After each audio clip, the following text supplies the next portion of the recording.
The fluorescent lights of the prison transport ship cast an eerie glow on my iridescent exoskeleton as I made my rounds. I am Kale Vik, a proud member of the Var-Nok species and a decorated guard of the galactic hegemony. My compound eyes, capable of processing visual information faster than any human could dream, scanned the holding area where our prisoners of war were kept. Our conflict with the humans had raged for nearly a decade. We had expected a swift victory against these soft, fragile creatures from a backwater planet. Instead, we found ourselves locked in a grueling war of attrition against an enemy whose tenacity and adaptability continually confounded our strategists. The holding area was a stark, utilitarian space. Rows of energy fields hummed softly, each containing a human prisoner. The fields glowed with a faint blue light, a constant reminder to the captives of their confinement. The air was thick with the mingled sense of fear, sweat, and the metallic tang of the ship's recycled atmosphere. As I moved between the rows, my attention was drawn to one prisoner in particular. Unlike the others who sat dejected or paced restlessly, this human stood calmly, his eyes alert and observant. The identification tag on his jumpsuit read Nick. He was stockier than most, with broad shoulders and hands that bore the marks of manual labor calluses, small scars, and stains that even the prison decontamination process couldn't fully remove. Nick's demeanor intrigued me. There was no fear in his eyes, no sign of the despair that seemed to cling to the other prisoners like a shroud. Instead, I saw curiosity. His gaze followed the movements of the guards, lingered on the control panels, and studied the visible conduits that ran along the ceiling. It was almost as if he were trying to understand the ship itself. A sudden jolt shook the vessel, causing me to stumble. My antennae twitched, picking up vibrations that felt wrong, discordant with the usual hum of the engines. A series of smaller tremors followed, each one sending a ripple of unease through the prisoners. "What's happening?" one of the humans called out, his voice tight with anxiety. I ignored the question, mandibles clicking in agitation as I tried to maintain my composure. It wasn't a guard's place to speculate or show weakness in front of prisoners. Yet, I couldn't shake the feeling that something was terribly wrong. The ship's alarms began to blare, their shrill tones setting my nerve clusters on edge. Red emergency lights bathed the holding area in an ominous glow, adding to the growing sense of panic. The other guards chittered nervously, their compound eyes darting between the prisoners and the flashing warning signs that had appeared on every screen. Through it all, Nick remained calm. His eyes narrowed slightly, head cocked, as if listening intently to the ship's sounds beneath the wail of the alarms. I found myself drawn to his steady presence amidst the chaos. The intercom crackled to life, and Captain Zornthal's voice filled the air, tight with barely contained panic. "All hands, brace for impact. Engine core destabilizing. Prepare for emergency protocols." My heart sank. Every member of the crew knew what emergency protocols on a prison transport entailed. In the event of a catastrophic failure, the ship was designed to jettison all non-essential areas, including the prisoner-holding bay. It was a coldly logical failsafe, intended to give the crew a chance at survival while disposing of their volatile cargo. As the ship's descent steepened, I found myself locking eyes with Nick. In that moment, I saw something that shook me to my core. There was no fear in his gaze, no pleading or despair. Instead, I saw a spark of interest, almost excitement. "Hey," he called out, his voice steady and clear despite the chaos surrounding us. "I can help. I'm a mechanic." I chittered in disbelief. A human? Help us? The very idea was absurd. And yet, as the ship groaned around us and the stars blurred into streaks outside the viewports, I found myself wondering if absurdity might be our only hope.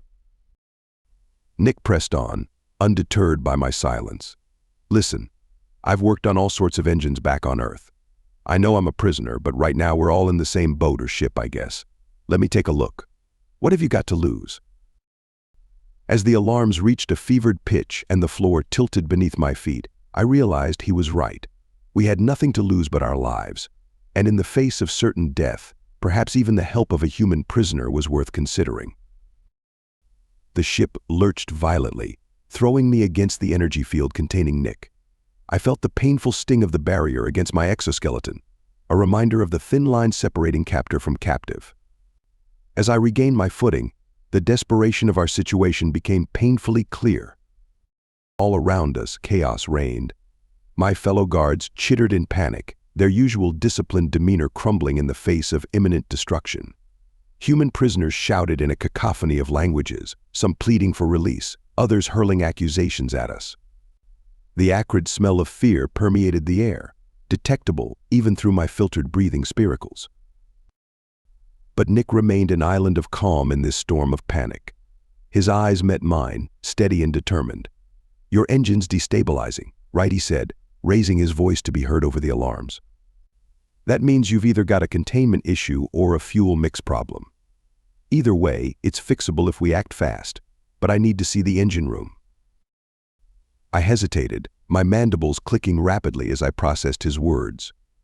Every instinct honed through cycles of training screamed against trusting a prisoner, an enemy, and yet the alternative was certain death for all of us. "Explain," I demanded, my translator struggling to convey the complex harmonics of my native tongue. "How could you possibly know our systems?" Nick's lips quirked in what I had come to recognize as a smile, though it held no mirth. "I've been a mechanic for 20 years, he said.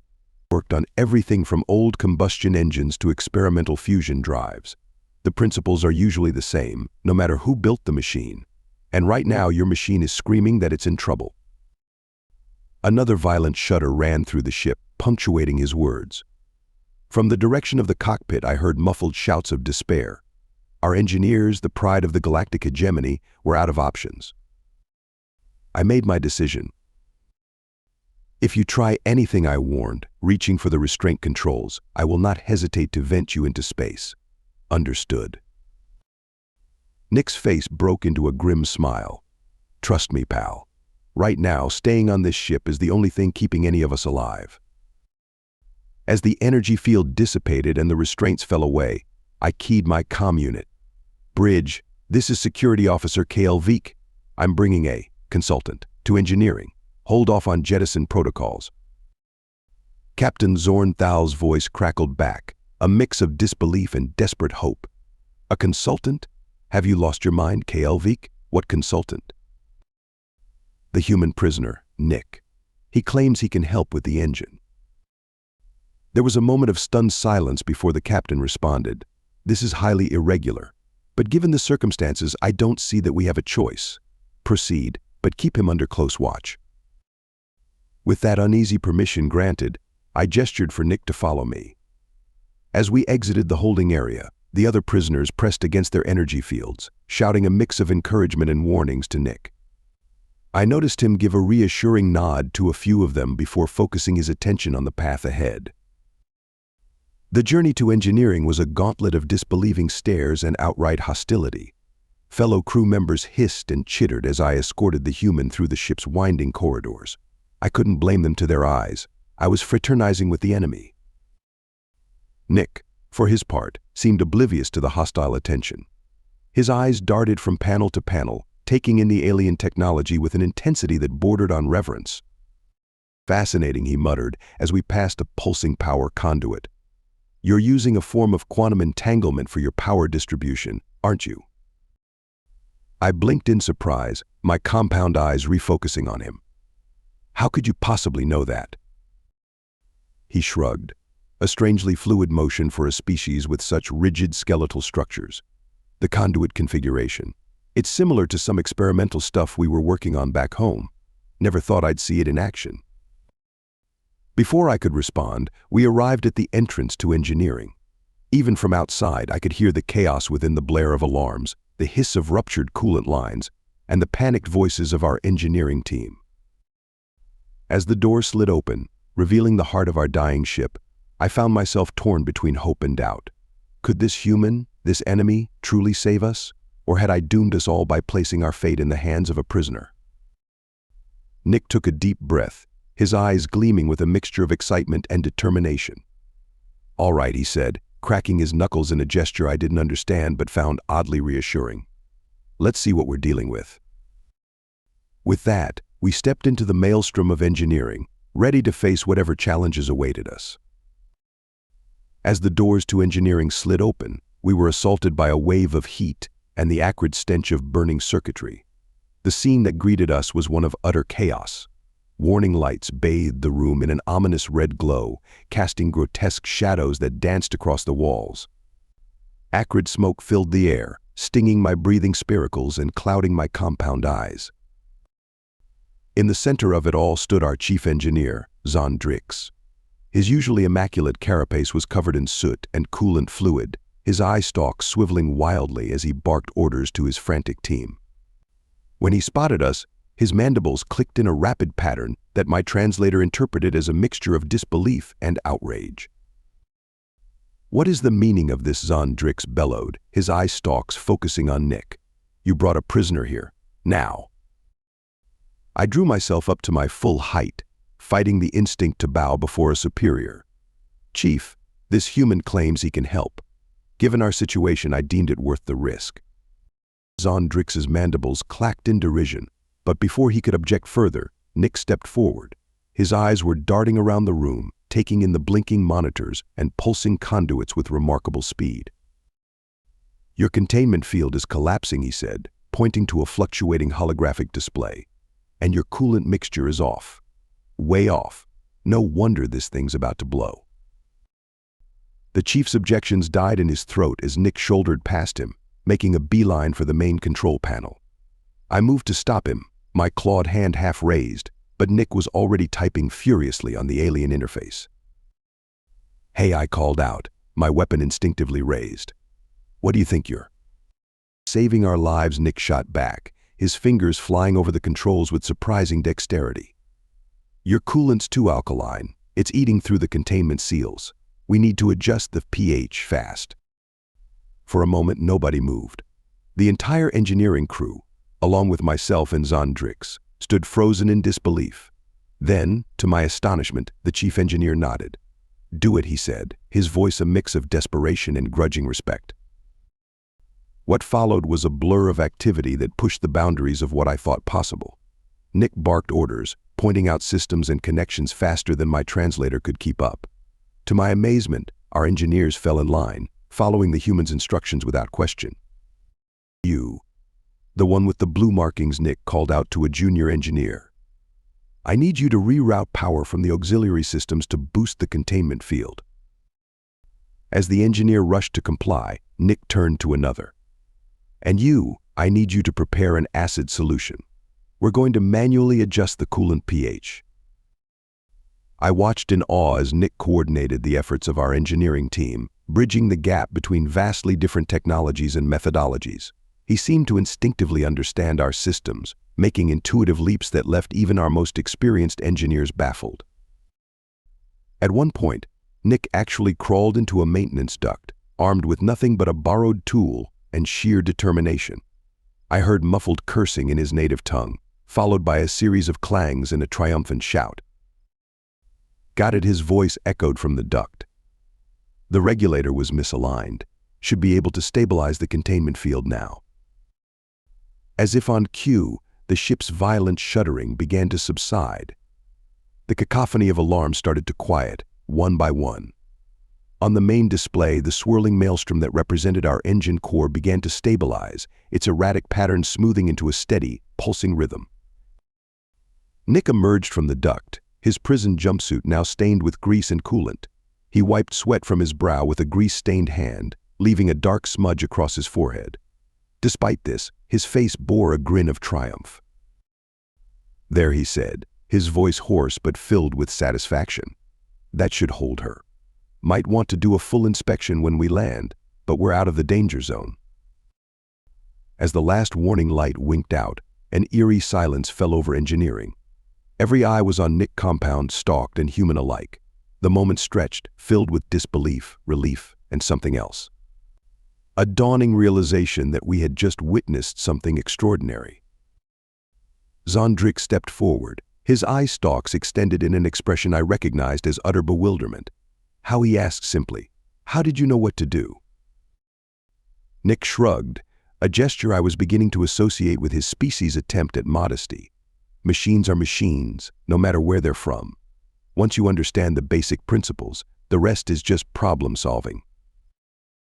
As I stood there, Watching my fellow crew members crowd around the human with expressions of awe and gratitude, I realized that everything I thought I knew about these creatures, about this war, had just been turned on its head.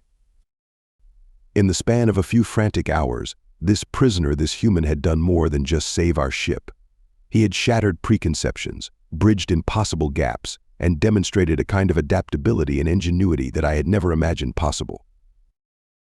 The implications were staggering.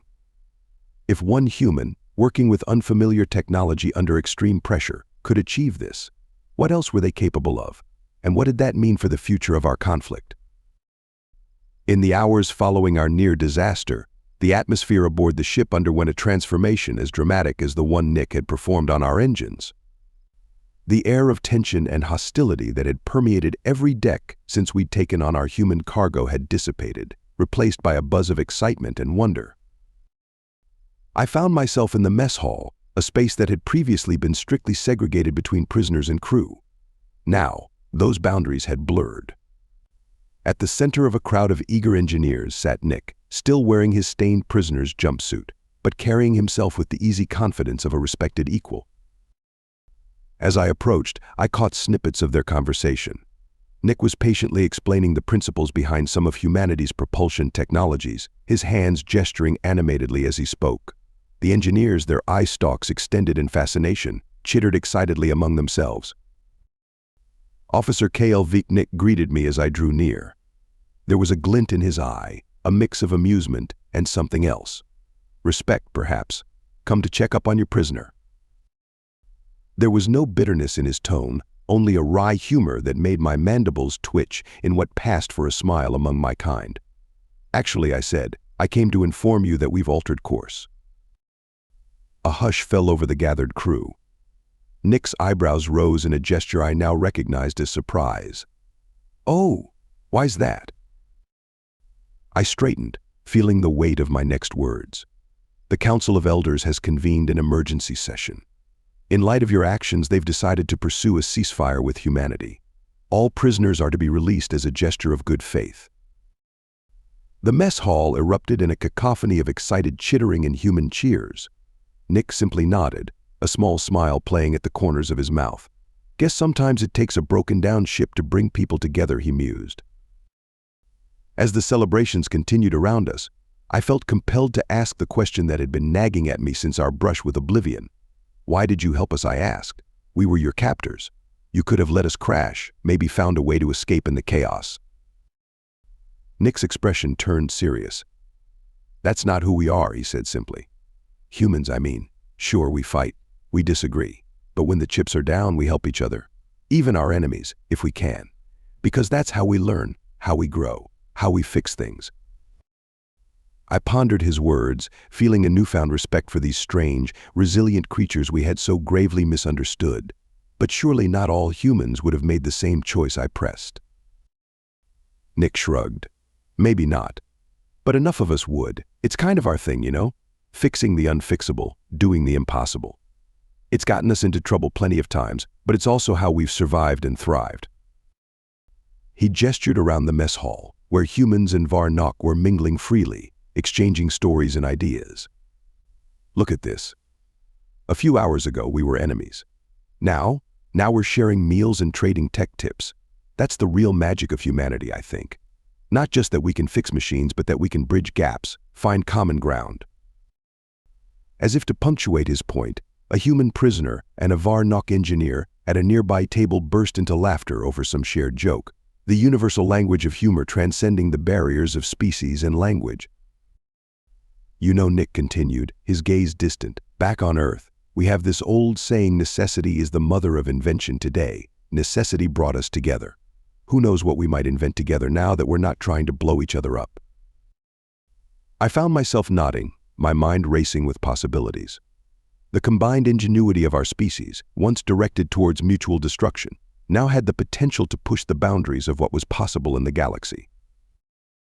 Besides, Nick added with a grin, breaking me from my reverie, I've always wanted to get my hands on some alien tech.